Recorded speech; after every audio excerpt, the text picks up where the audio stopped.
Bismillahirrahmanirrahim. Assalamualaikum warahmatullahi wabarakatuh. Alhamdulillah. Alhamdulillahi rabbil alamin.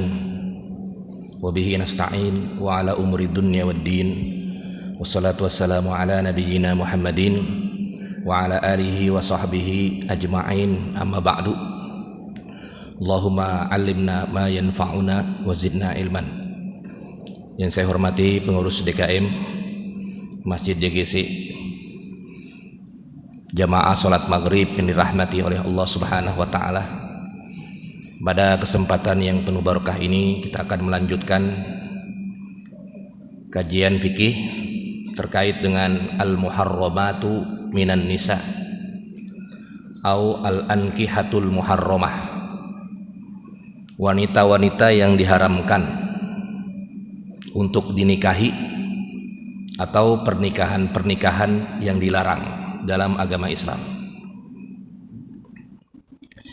Jamaah salat maghrib yang dirahmati oleh Allah Subhanahu wa Ta'ala, ada beberapa macam pernikahan-pernikahan yang dilarang.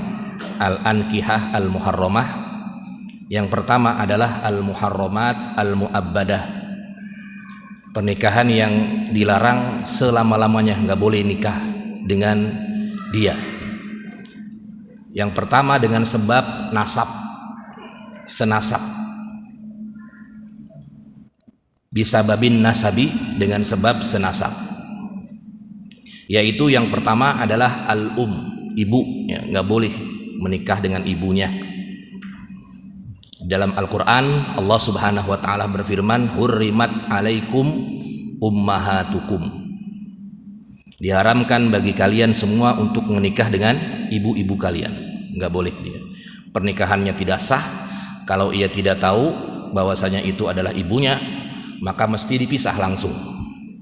Mesti dipisah langsung karena pernikahannya tidak sah. Kemudian di atas ibu, nenek juga sama. Dia tidak boleh juga menikah dengan ibu. Wa in ala, sampai ke atas nenek, itu juga tidak boleh menikah dengan neneknya. Pernikahannya tidak sah. Kemudian wa in nazalna, kemudian yang ke bawah juga, al bintu, anak perempuannya, tidak boleh menikah dengan anak perempuannya. Wa bintul binti wa bintul ibn, atau cucu itu juga tidak boleh, baik itu cucu perempuan dari anak perempuan atau cucu dari anak laki-laki, tetap tidak boleh. Sebagaimana dalam Al-Quran Allah Subhanahu wa Ta'ala berfirman, hurrimat alaikum ummahatukum wa banatukum, diharamkan bagi kalian menikah dengan ibu-ibu kalian, juga anak-anak perempuan kalian. Kemudian yang selanjutnya, yang senasab ini adalah al-akhwat, saudara. Al-akhwat, saudara perempuannya, kakaknya, adiknya, as-sakikot, yang kandung. Yang kandung, auli abin, atau saudara seibu, saudara sebapak, auli ummin, atau saudara seibu. Mau saudara kandung sebapak ibu, atau saudara sebapak, atau saudara seibu, itu tetap tidak boleh, pernikahannya tidak sah. Pun sama, wabanatu auladil ikhwah, ponakan juga sama. Ponakannya, ponakan dari kakak kita, berarti anak dari kakak kita, anak dari adik kita, itu juga tidak boleh dinikahi, tidak boleh dinikahi. Pun sama sampai ke bawah, misalnya ponakannya sudah nikah juga, sudah punya anak juga, berarti cucu ponakan juga sama. Mau ponakannya atau cucu ponakan tetap juga sama. Cucu ponakan itu artinya kalau kita punya kakak, punya adik, punya anak, nggak boleh dinikahi karena ponakan. Ponakannya udah nikah juga, punya anak juga, nggak boleh juga dinikahi. Cucu ponakan juga tidak boleh dinikahi. Dalam Al-Quran Allah berfirman, wa banatul akhi wa banatul ukhti, anak perempuan dari saudaranya dan juga anak perempuan dari saudaranya, baik itu saudara laki-laki atau saudara perempuan. Kemudian juga al-ammat wal kholat, bude atau bule. bahasanya ya. Bibi juga tidak boleh. Bibi tidak boleh dinikahi. Kalau dinikahi bibinya itu maka pernikahannya tidak sah. Tapi yang jalurnya mubasyarah bibi langsung. Kalau anak daripada bibi, ya, anaknya, ya, anak daripada bibinya, ya, seperti sepupuan, nah, maka itu boleh. Kalau sepupuan dia boleh. Namanya dia ghairul mubasyarah, tidak secara langsung. Kabanatil amat, anak perempuan daripada bibinya, anak perempuan daripada pamannya. Nah itu dia boleh. Kalau misalnya kalau bahasa sekarang itu namanya sepupuan, tapi terlalu dekat juga, terlalu dekat juga. Walaupun sebenarnya tidak ada ininya, tidak ada larangannya, tapi terlalu dekat juga ya. Sepupu tetap dia, makanya sepupu itu kalau misalnya kita punya anak perempuan, nah itu kalau dia belum berhijab, ya, atau kalau dia misalnya bertemu dengan sepupunya lagi, nah itu harus ditutup auratnya, semahram saja dia ditutup auratnya, apalagi dia sepupuan, maka seperti kayak orang lain begitu. Kadang-kadang banyak seperti di zaman sekarang sepupuan kayak kakak adik begitu, pegang-pegangan lah, laki perempuan pegang-pegang, enggak ini sepupu saya. Padahal sebenarnya sepupu itu adalah boleh dinikahi begitu, boleh dinikahi. Maka itu yang perlu kita perhatikan. Jamaah salat maghrib yang dirahmati oleh Allah Subhanahu wa taala, tadi itu senasab. Yang senasab segitu aja. Yang senasab hanya segitu saja. Sedangkan yang kedua adalah jalurnya al-musyaharah dengan sebab pernikahan. Ada 4 yang tidak boleh dinikahi, ada 4 dengan sebab pernikahan. Yang pertama adalah zaujatul ab. Zaujatul ab itu adalah istri dari bapaknya. Berarti ibu tiri, istri dari bapaknya. Kita punya istri, kemudian punya bapak tuh. Nah bapaknya itu punya istri lagi, tapi istrinya istri tiri atau ibu tiri bahasanya. Nah itu dia tidak boleh dinikahi, sawaun dakhala biha, baik itu sudah berhubungan lam yadkhul, atau belum berhubungan. Kalau dia sudah menikah dengan bapaknya kemudian menikah lagi, dia punya bapak, kemudian bapaknya menikah lagi karena sudah meninggal istrinya, menikah lagi dengan yang lain, berarti ibu tiri. Nah ibu tiri itu tidak boleh, walaupun baru menikah, belum sempat jima, atau lam yadkhul, atau dia sudah berjima atau belum berjima, atau sekedar akad saja yang penting sah. Kalau udah ibu tiri statusnya tidak boleh.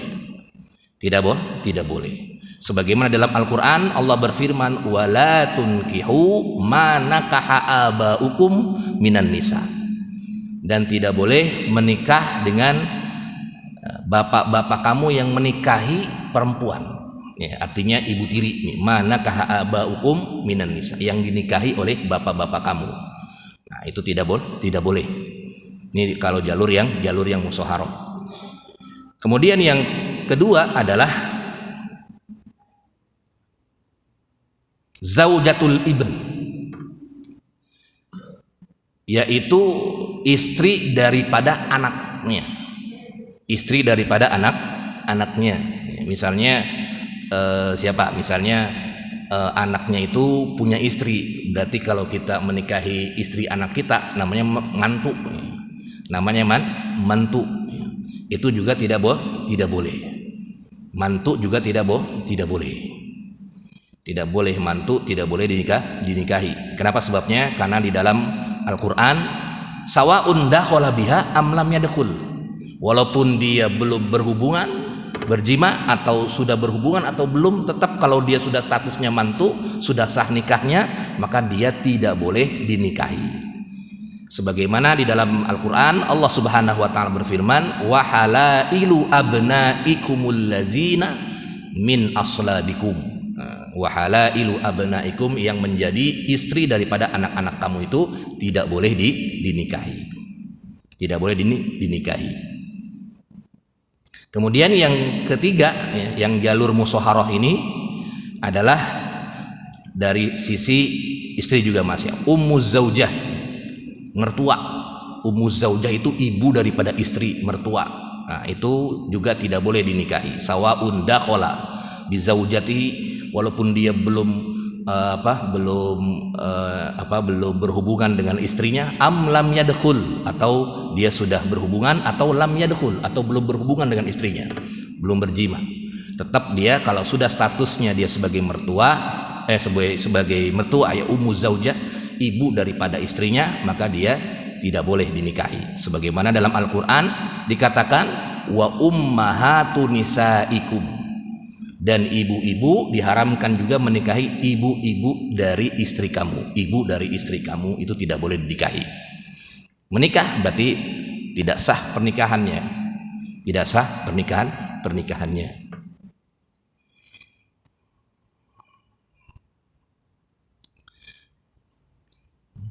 Kemudian yang selanjutnya adalah warabaibikum, anak tiri. Misalnya kita menikah dengan perempuan yang dia sudah punya anak janda dan dia punya anak. Nah, disebut dengan anak tiri. Nah, itu tidak boleh dinikahi. Tetapi di dalam Al-Qur'an kalau belum didukhul itu istrinya, maka dia boleh. Dalam Al-Qur'an warabaibikumul lazi fi hujurikum min nisaikum allati dakhaltum bihinna. Kalau misalnya kita menikah dengan seseorang menikah dengan janda beranak satu, anaknya perempuan, karena kita belum lihat anaknya, kemudian akhirnya dia nikah dengan perempuan tersebut, yang janda tersebut. Nah, kalau dia sudah berhubungan, maka sudah tidak boleh menikah dengan anak-anaknya, tidak boleh menikah dengan anak-anaknya, anak tirinya, tidak boleh. Tapi kalau belum berhubungan, maka dia masih boleh. Berarti diceraikan dulu itu siapanya? Istrinya itu, istrinya diceraikan. Kan tadi dia menikah, kemudian punya anak tiri itu. Nah, udah, kalau belum berhubungan dengan istrinya itu, maka ceraikan, kemudian menikah dengan anaknya. Mohon maaf, misalnya saya nikah dengan anak ibu aja, misalnya begitu. Nah, itu kalau syaratnya apa dalam Al-Qur'an? Fa illam takunu dakhaltum bihinna fala junaha alaikum. Kalau belum didukhul, belum berhubungan dengan wanita tersebut, yang janda itu belum berhubungan, maka dia boleh menikah dengan anaknya itu. Tapi dengan syarat ya, berarti ceraikan dulu itu kalau mau begitu. Kalau nggak mau ya nggak bisa juga.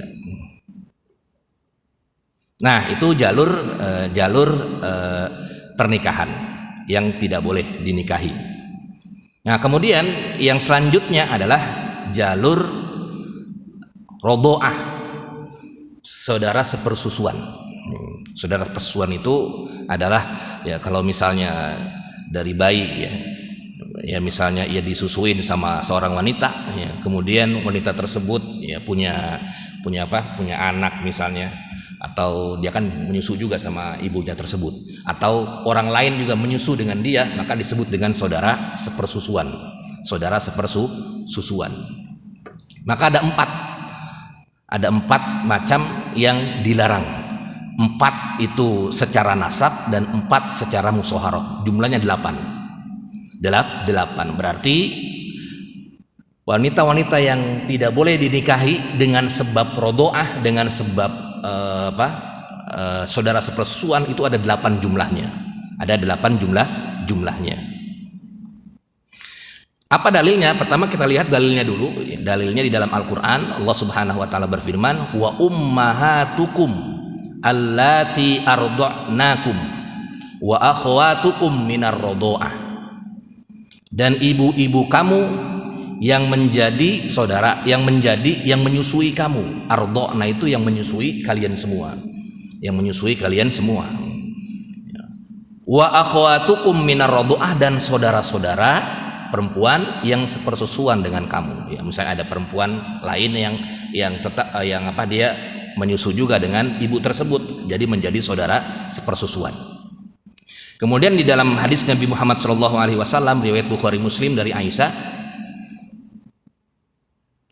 bahwasanya yuhramu minar rodho ma yuhramu minan nasab. Ya, apa yang diharamkan di nasab di sepersusuan juga diharamkan di nasab juga. Jadi sama kedudukannya. Makanya ada 8 di sini. Ada 8. Yang pertama di sini ada 8. Ini yang pertama adalah ibu. Ibu dari saudara sepersusuannya. Ibu daripada saudara sepersusuannya. Misalnya yang satu namanya Ahmad, yang satu namanya Aisyah. Dia saudara sepersusuan ini. Karena ketika kecilnya menyusu dengan Khadijah misalnya. Nah, ini ibunya Aisyah, ya misalnya siapa ibunya nih? Misalnya ibunya Fatimah. Ini tidak boleh dinikahi sama Ahmad tadi. Kenapa? Karena ibu daripada saudara sepersusuannya. Itu tidak boleh. Minar rodho'ah. Bahkan wa in alat, sampai ke atasnya, wal jaddat, neneknya juga tidak boleh. Nenek daripada saudara sepersusuannya. Yang tadi dia punya saudara sepersusuan, kemudian punya ibu, punya nenek juga tidak boleh dinikahi. Tidak boleh dinikahi. Kemudian yang kedua adalah yang bawah juga. Tadi ke atas, sekarang ke bawah. Ya. Al bintu, anak perempuannya. Ya, tadi Ahmad saudara sepersusuan dengan Khadijah. Nah, ini punya anak nih saudara sepersusuannya. Nah, itu tidak boleh juga. Saudara sepersusuannya punya anak perempuan, tidak boleh juga.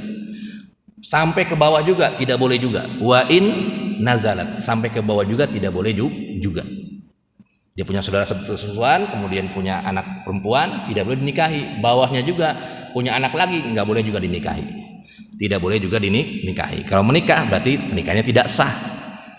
Pernikahannya tidak sah. Kemudian juga al akhwat minar rodho'ah.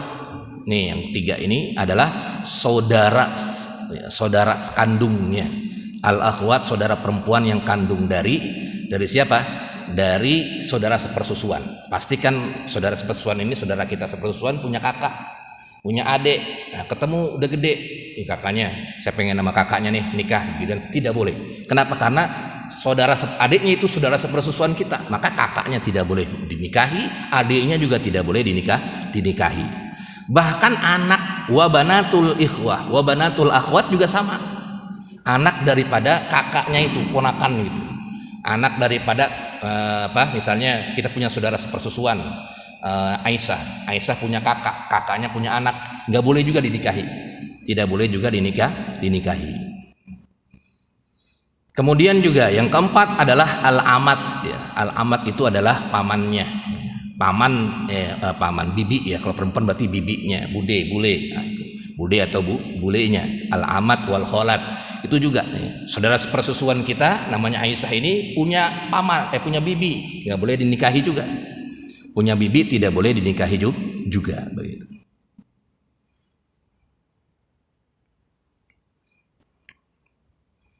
Kemudian yang kelima, ini saudara sepersusuan, yang kelima adalah ummuz zaujah minar rodho'ah. Ummuz zaujah minar rodho'ah. Ibu ya, dari istrinya. Ibu dari istrinya. Istri siapa? Istri dari saudara sepersusuannya. Ibu dari istri saudara sepersusuannya. Misalnya orang tersebut punya saudara sepersusuan. Punya saudara sepersusuan ini. Saudara sepersusuannya siapa? Laki-laki.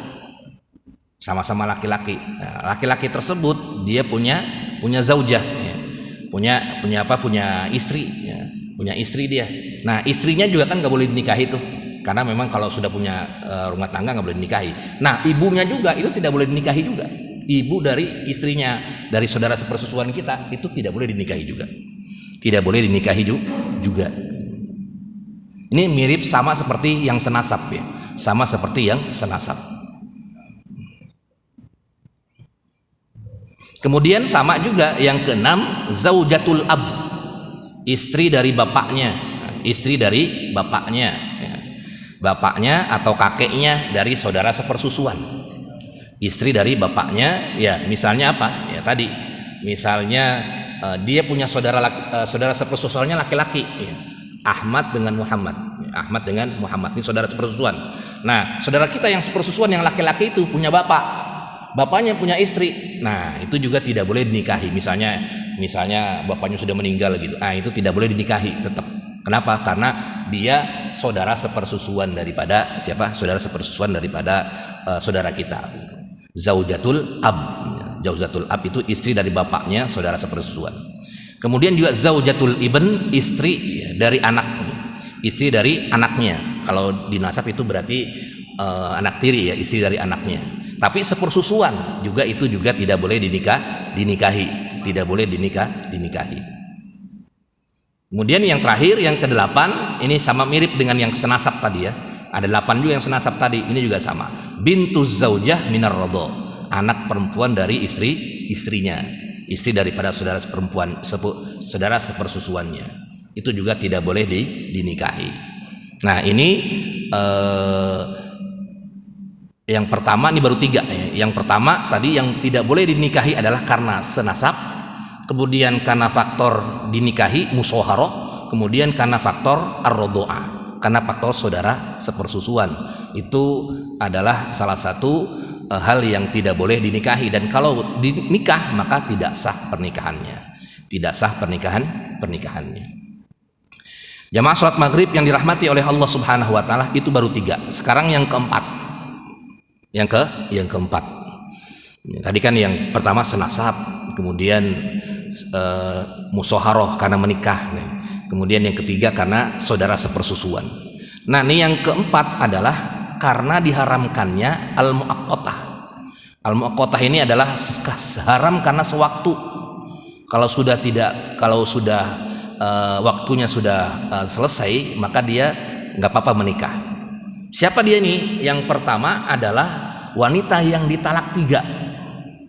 Itu nggak boleh dinikahi, wanita yang ditalak 3. Misalnya ada istri kita ditalak 3, talak 3, itu nggak boleh dinikahi, namanya disebut dengan talak bain. Boleh dinikahi kalau ada syaratnya. Ada syaratnya. Iza tazawwajat bi zaujin akhar wa dakhala biha. Kalau dia sudah menikah dengan orang lain, kemudian sudah berjima atau sudah berhubungan, sudah bercampur.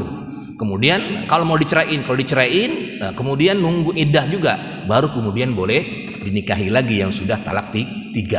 Itu namanya pernikahan al-muharramat al-mu'aqqatah. Wanita-wanita yang diharamkan karena sewaktu. Artinya bisa jadi kita bisa nikah lagi kalau sudah tadi kalau misalnya dia sudah diceraikan sama suaminya lagi, itu kemudian sudah selesai iddahnya, baru dia bisa menikah lagi. Pertama tadi, jenis pertama adalah yang ditalak 3, wanita yang ditalak 3. Kemudian ya tadi syaratnya bolehnya itu ada 3 syaratnya. Yang pertama, dia harus menikah dengan orang lain dulu, sebagaimana dalam Al-Quran Allah Subhanahu wa taala berfirman, hatta tankiha zaujan ghairah. Kalau wanita yang istri kita itu mantan, istri kita yang ditalak 3, itu dia boleh kita nikahi lagi ya, karena menyesal mungkin, kalau dia menikah dengan orang lain dulu. Hatta tankiha zaujan ghairah, dia harus menikah dengan orang lain dulu.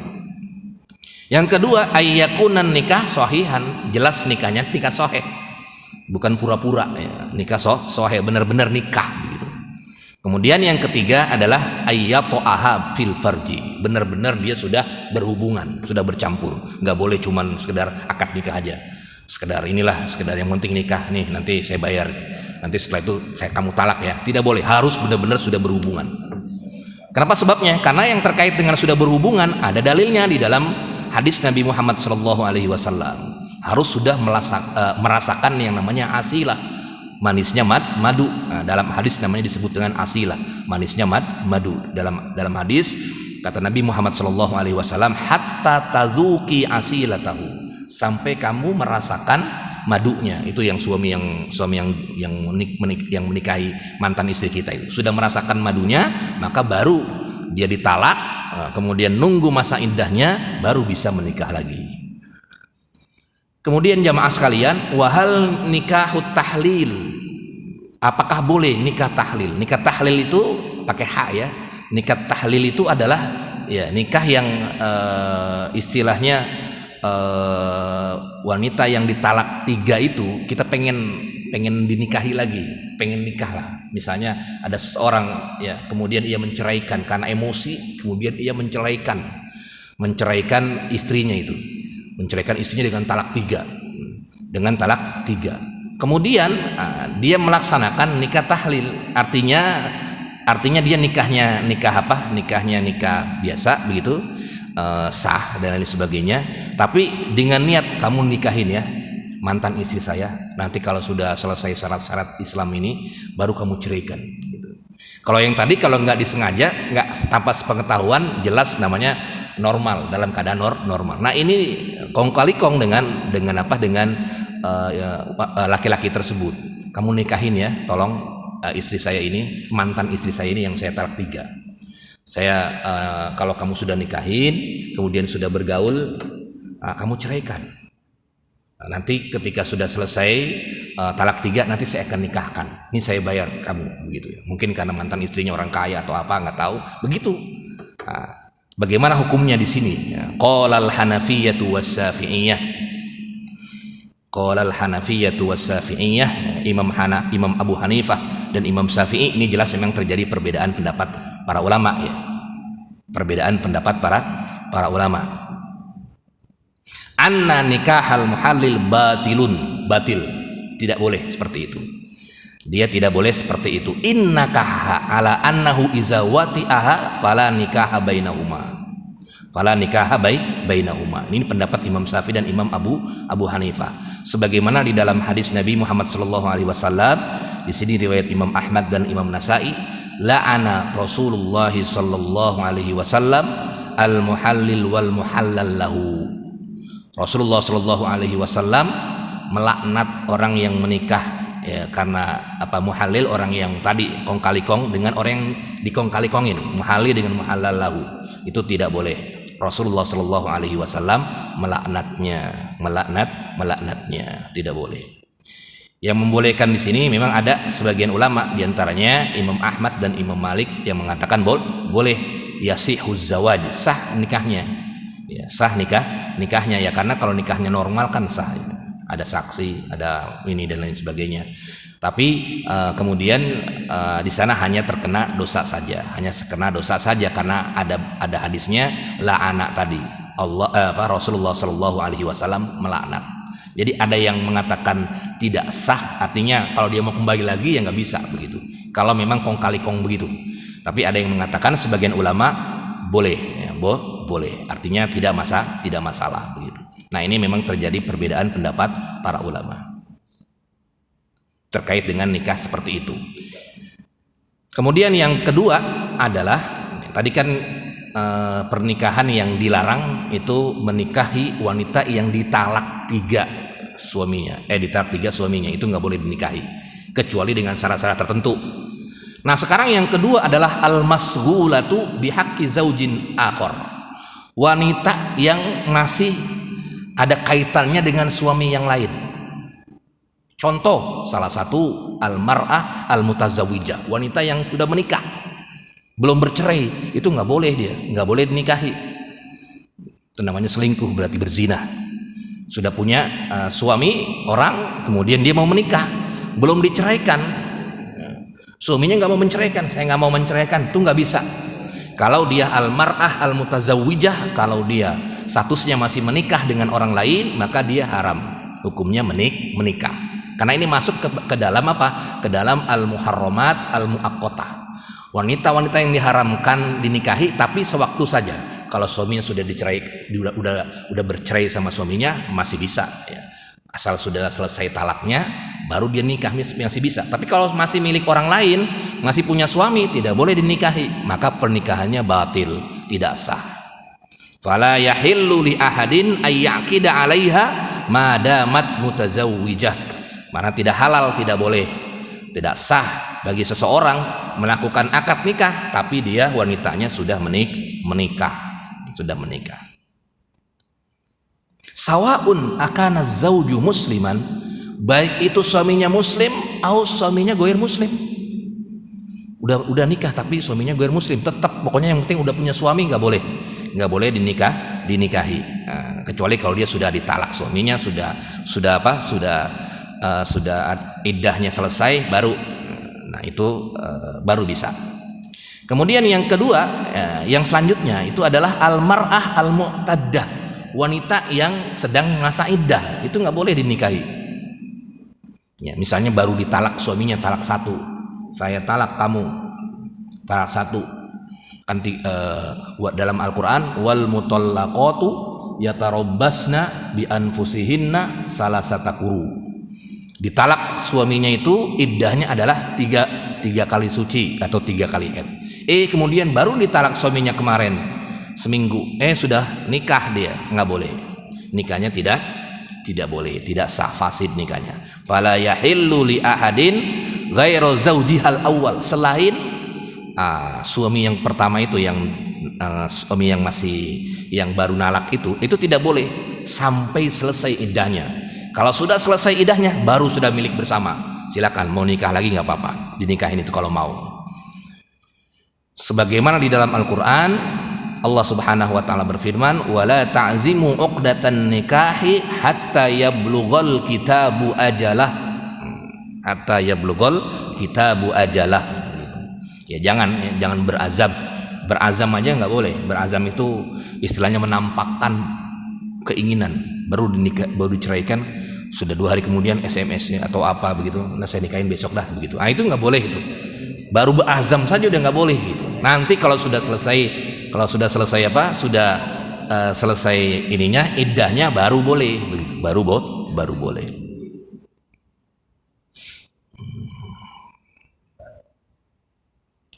Kemudian yang ketiga ini al-mar'ah al-hamil, wanita yang hamil. Indal jumhur, menurut pendapat jumhur tidak boleh dinikahi illa Syafi'iyah, kecuali pendapat Imam Syafi'i.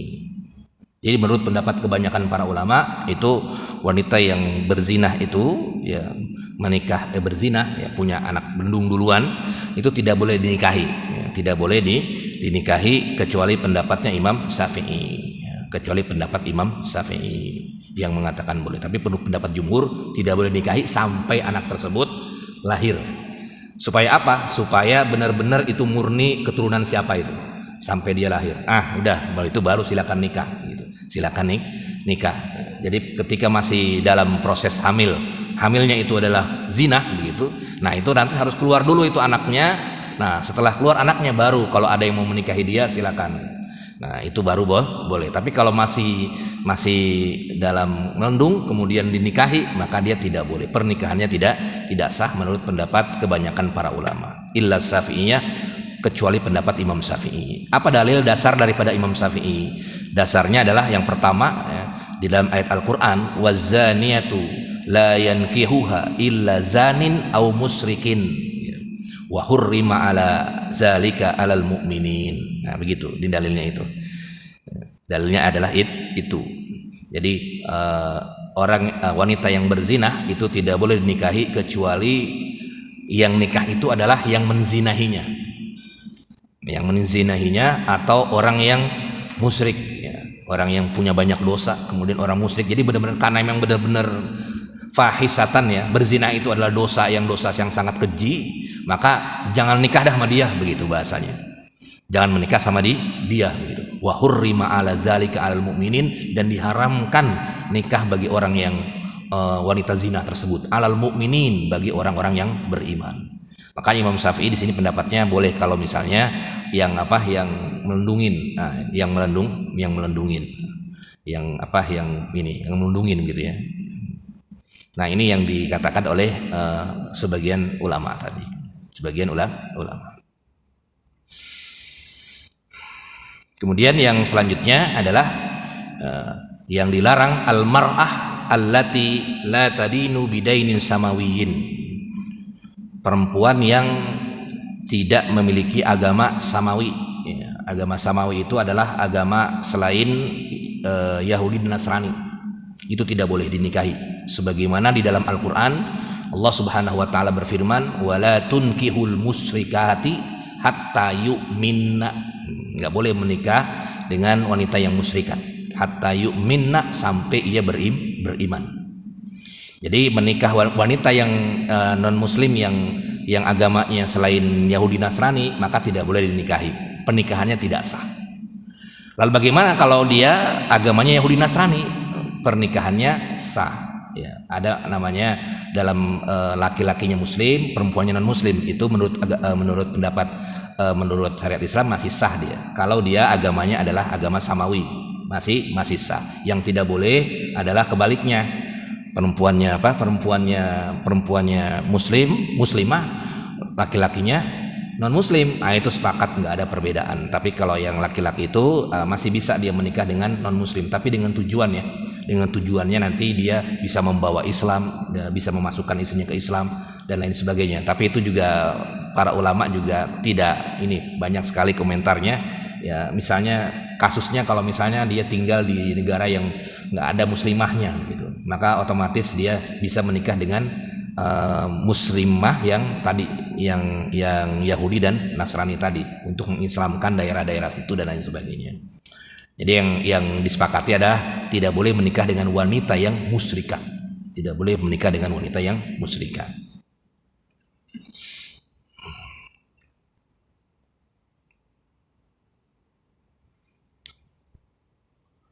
Sampai di sini ada diskusi, tafadhol sebelum lanjut. Ya.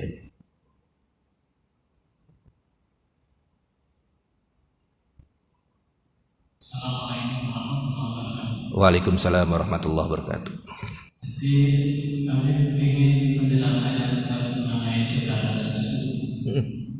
Sebagai saudara susu itu apa cukup kita susu sekali atau beberapa kali menjadi saudara susu? Mohon penjelasannya. Iya. Terkait dengan saudara sepersusuan ini nanti memang ada di bab rodu'ah itu ya. Ada bab khusus terkait dengan ar-rodu'ah. Bab ar-rodu'ah itu bab terkait dengan sepersusuan.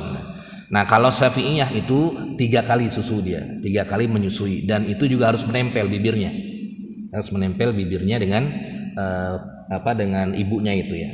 Ibu sepersusuannya, ibu yang hendak hendak disusuin itu. Dan itu harus benar-benar yang menempel bibirnya. Makanya ada ulama yang ulama modern yang berpendapat bagaimana kalau susunya bukan susu dari ibu, susu apa tuh namanya yang dijual-jual itu botol. Nah, ada sebagian ulama yang mengatakan dia tidak termasuk saudara sepersusuan. Kenapa? Karena syaratnya itu kalau dalam Syafi'iyah itu harus benar-benar menempel dengan puting bahasanya. Kalau bahasa Arabnya dengan puting susu ibunya. Nah, itu kan bukan, kalau botol itu bukan gitu. Kalau botol itu bukan. Itu Syafi'iyah yang harus tiga kali, juga harus 3 kali. Nah, yang menjadi longgar itu adalah pendapat Imam Malik terkait dengan cukup dia sekali saja menempel saja, dia sudah saudara sepersusuan. Yang lain juga menempel juga sudah saudara sepersusuan. Nah, itu terkait dengan saudara sepersusuan. Ada juga yang pendapat Imam Ahmad harus keluar susunya, artinya harus benar-benar nyedot begitu. Kalau dia belum kesedot itu belum jadi saudara sepersusuan. Jadi harus keluar susunya. Bukan hanya nempel saja, tapi harus keluar susunya. Nah, itu ada di bab fikih ar-rodu'ah. Jadi memang terkait tersebut memang para ulama berbeda terkait teknisnya ya. Tapi intinya kalau sudah disusuin itu ya pasti dia sudah beberapa kali itu. Sudah beberapa kali. Masa cuman ini doang udah langsung pergi. Nah, biasanya kalau dia niat pengen saudara sepersusuan tuh biasanya dia tetap sini saya susuin anaknya.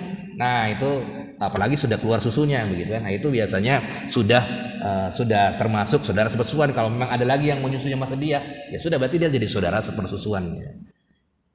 Saudara sepersusuannya. Tapi yang lebih kuat itu adalah dia sudah keluar susunya, kemudian sudah menempel.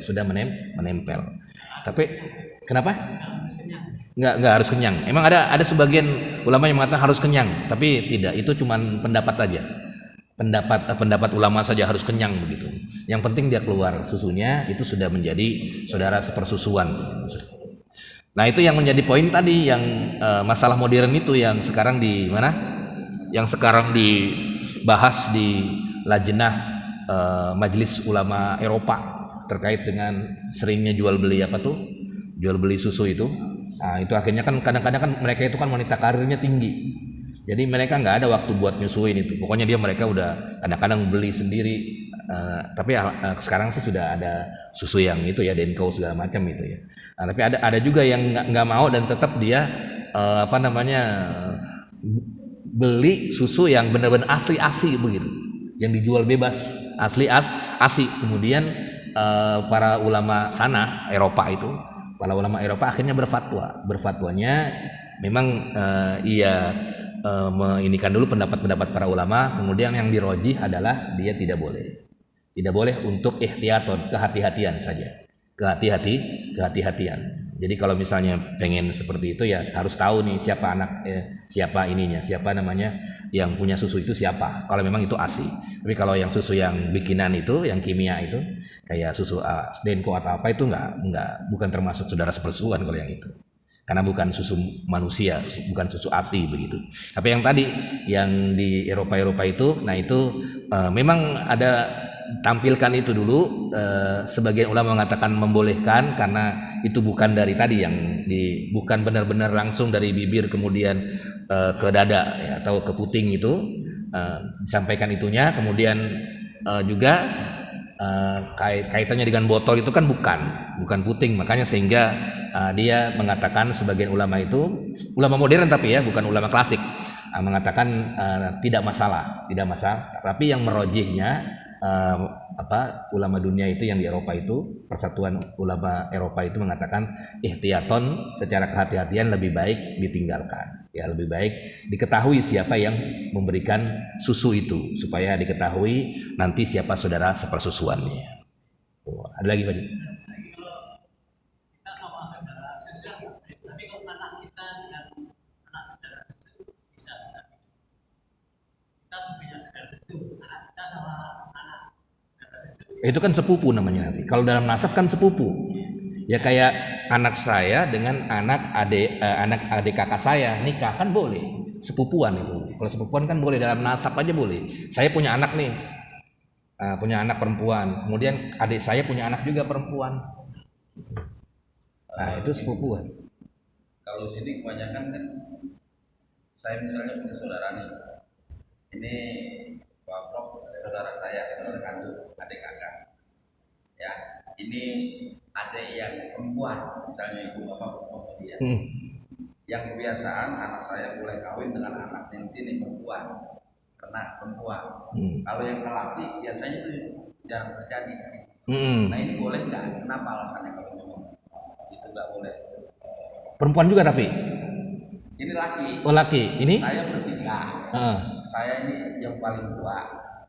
Adik saya ini laki-laki. Ini adiknya di sini perempuan. Biasanya di sini yang boleh kawin sepupu itu anak saya dengan anaknya ini. Oh, yang adik? Biasanya nggak bisa, nggak boleh. Oh nggak boleh. Karena alasan apa saya? Adat itu paling adat. Adat istiadat aja. Iya. Sepupu boleh. Kalau sepupuan boleh. Sepupu itu ya? Sepupu bukan? Kan ketika saya misalnya meninggal, beliau kan bisa menjadi wakil, menjadi wali. Oh, alasannya itu. Itu salah satu alasan juga. Tapi kalau dari sisi apa? Kalau dari sisi syariat itu semua sepupu. Semua sepupu itu mau laki-laki, mau perempuan, mau kakaknya, mau adiknya, kalau dia statusnya sepupuan itu sudah masih boleh menikah. Karena itu tidak ada dalil dalam Al-Qur'annya gitu. Tidak ada dalil dalam Al-Qur'annya. Kalau hadis nggak ada. Tapi yang paling alasannya tadi ya karena dia adalah yang akan menikahkan, itu paling itu alasannya itu saja. Tapi yang paling lebih baik tadi yang biasanya perempuan tadi, iya betul. Makanya kalau dalam kata orang Betawi nggak kemana-mana hartanya gitu ya, nggak kemana-mana hartanya. Atau memang ya mungkin nasabnya begitu kali ya. Iya.